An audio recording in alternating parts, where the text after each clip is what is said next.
현대 기아차의 3분기 실적에 품질 비용이 반영되며 분기 실적이 적자 전환될 것으로 전망되고 있다.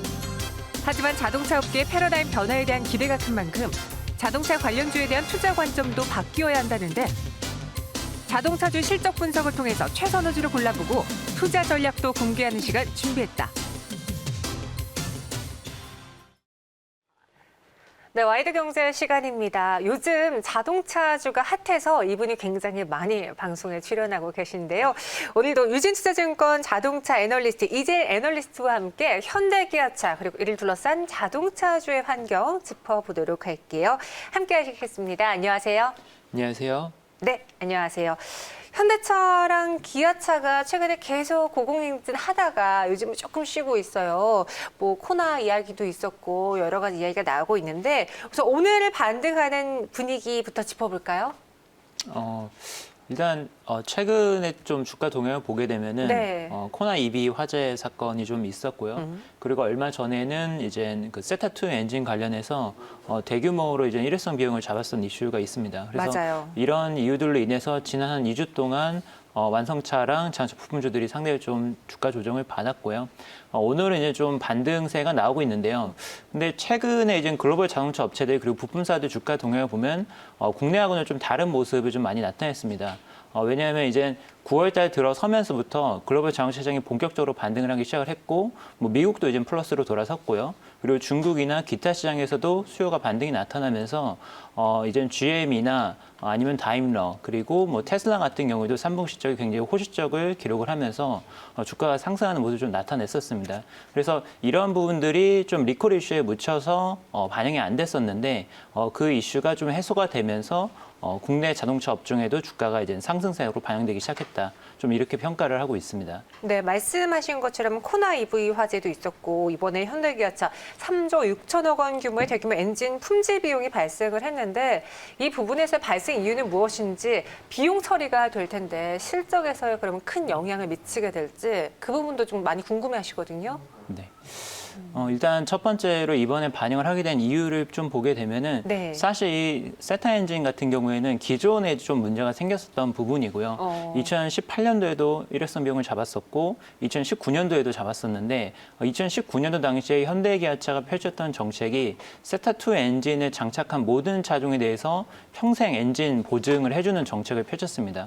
그래서 그때 당시에 이제 차량의 예상되는 수명을 토대로 해서 비용을 산정을 했었는데 막상 이제 이 비용 산정을 하고 나서 실제로 이제 엔진을 교체해주는 과정에서 예상보다 엔진 교체율이 좀 높았고 그리고 엔진을 무료로 교체를 해주다 보니까 평균적인 차량보다 더 오래 차량을 타시는 문제점이 좀 발견이 됐습니다. 그래서 이런 부분들을 반영을 해서 기존 대비해서 좀 비용을 대폭 늘려 잡았고요.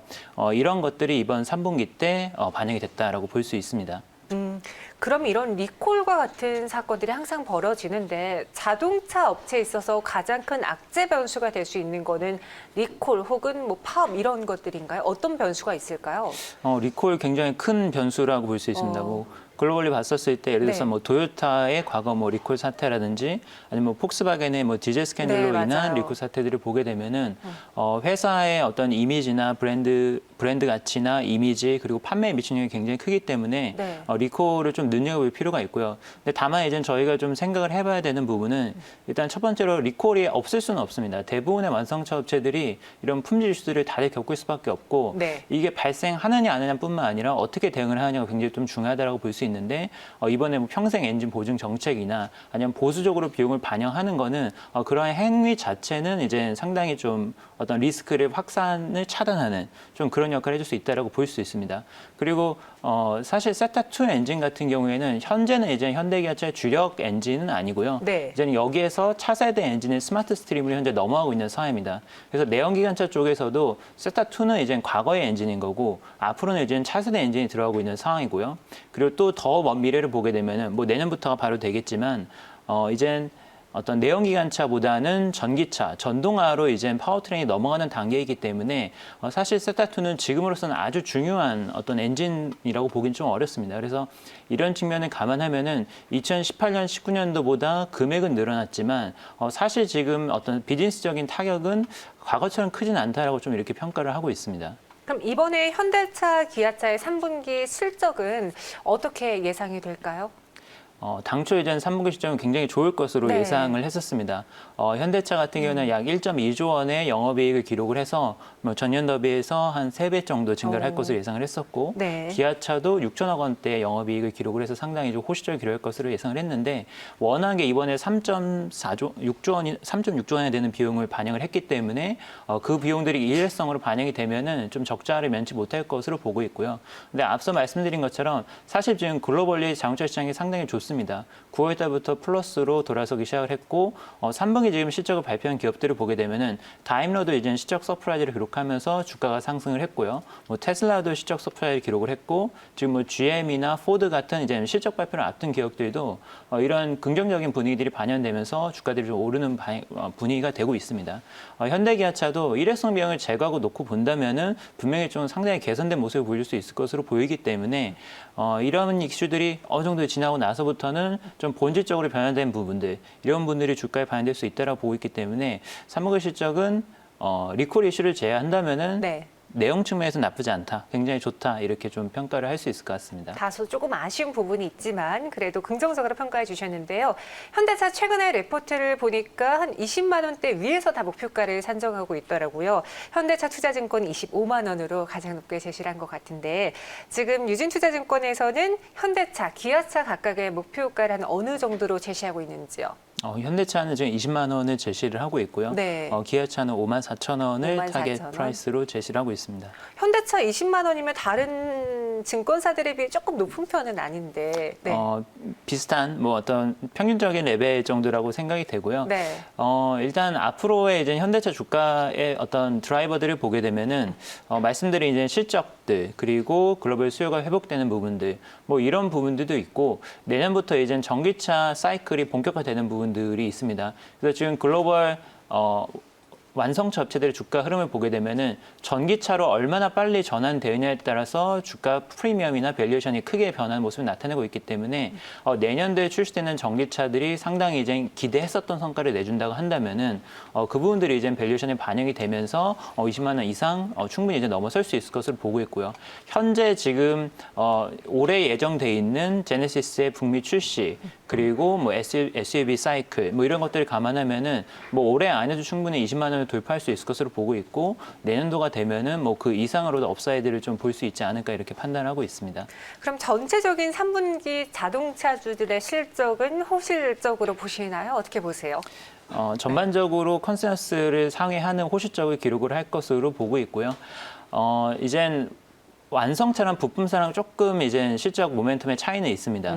먼저 이제 우선적으로 완성차들 실적이 3분기부터 확 좋아지고 이제는 부품사들의 실적이 좀 후속적으로 좋아지는 국면에 접어들게 될 건데요. 이게 좀 차이점이 나타나는 게 하나는 이제 재고 사이클의 차이가 있습니다.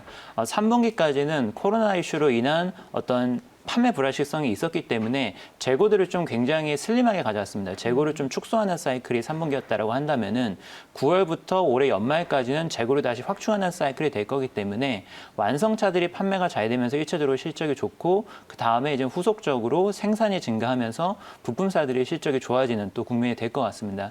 그래서 현재 뭐 3분기 실적 뭐 약간의 뭐 이론이 있기는 하지만 뭐 현대기아차가 먼저 좋아졌다 한다면은 이제부터는 부품사들이 또 뒤따라서 좋아지는 이런 그림이 될 걸로 보고 있습니다. 완성차들의 실적이 먼저 아웃퍼폼하고 그다음에 부품주들의 실적도 나올 것이다라고 실적 부분에서의 핵심을 찝어주셨고요. 그럼 전기차로도 한번 볼게요. 우리나라 전기차 판매가 본격화됐다고 봐도 괜찮을지 전기차 시장이 점점 커지면 이제 향후에는 언젠가 도로에 다 전기차들로 가득 찬 날이 올 텐데 수혜가 큰 기업으로는 무엇이 있을까요?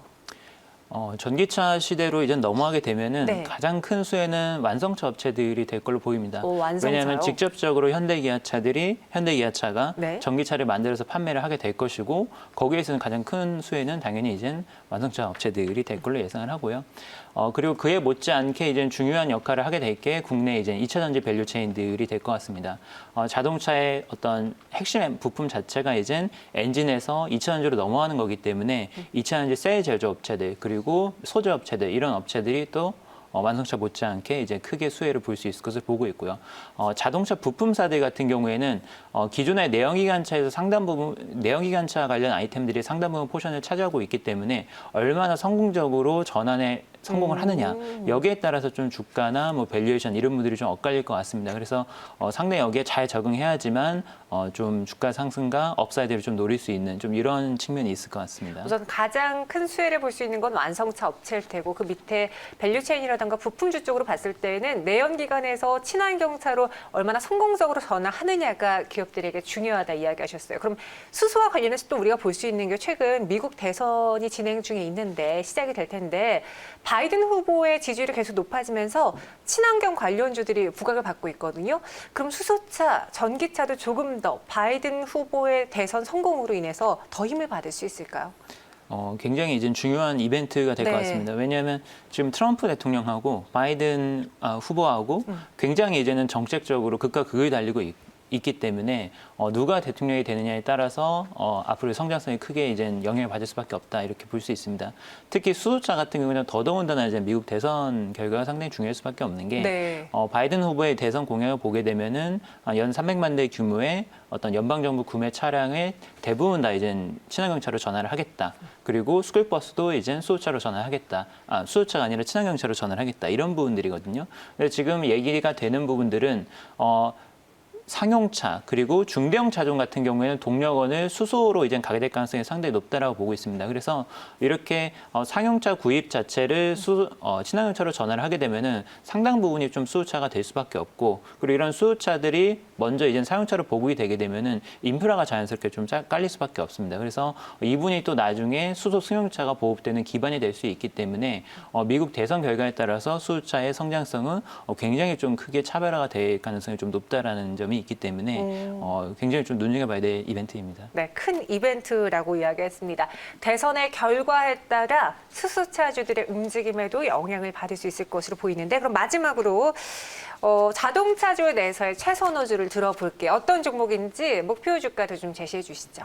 네, 일단 가장 좋게 보는 종목들은 네. 이제 현대차와 현대모비스를 이제 탑픽으로 추천해 드립니다. 네. 이 두 종목을 탑픽으로 추천해 드리는 이유는 앞서 말씀드린 것처럼 앞으로의 이제 자동차 시장은 미래차의 전환에 얼마나 잘 적응하냐에 따라 달려 있다고 보고 있습니다. 근데 지금 현대차와 현대모비스 같은 경우에는 전기차뿐만 아니라 수소차 영역에서도 핵심 차종들 그리고 핵심 부품들을 생산 판매하는 업체들이기 때문에 가장 크게 이제 수혜를 볼 것으로 보고 있고요.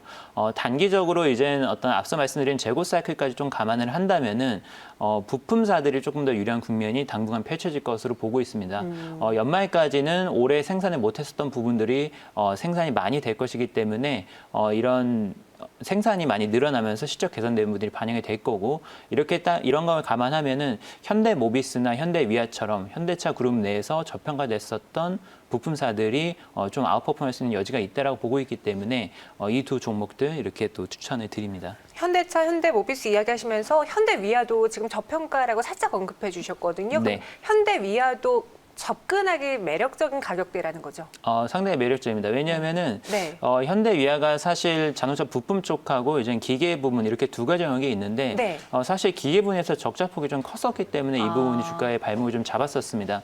근데 하지만 그런 점을 감안하더라도 일단 기계 부분은 계속해서 적자폭이 매 분기마다 축소가 되고 있고요. 그리고 현재 PBR이 0.4배가 안 되고 있습니다. 0.4배가 안 되고 0.3배대인데 절대적인 주가가 굉장히 낮은 상황이기 때문에 여기에서 수소차나 미래차로의 포트폴리오 전환이 성공적으로 이루어진다면은 상당히 좀 업사이드가 클 수 있다라고 보고 있습니다. 그래서 현재 주가에서는 큰 폭의 업사이드를 노릴 수 있는 구간이 아닌가 이렇게 생각을 합니다. 네, 자동차 안에서 이야기를 들어봤어요. 현대차, 현대모비스, 현대위아 위주로 살펴보시기 바라겠고요. 지금까지 이재일 연구원과 함께했습니다. 인사드릴게요. 고맙습니다.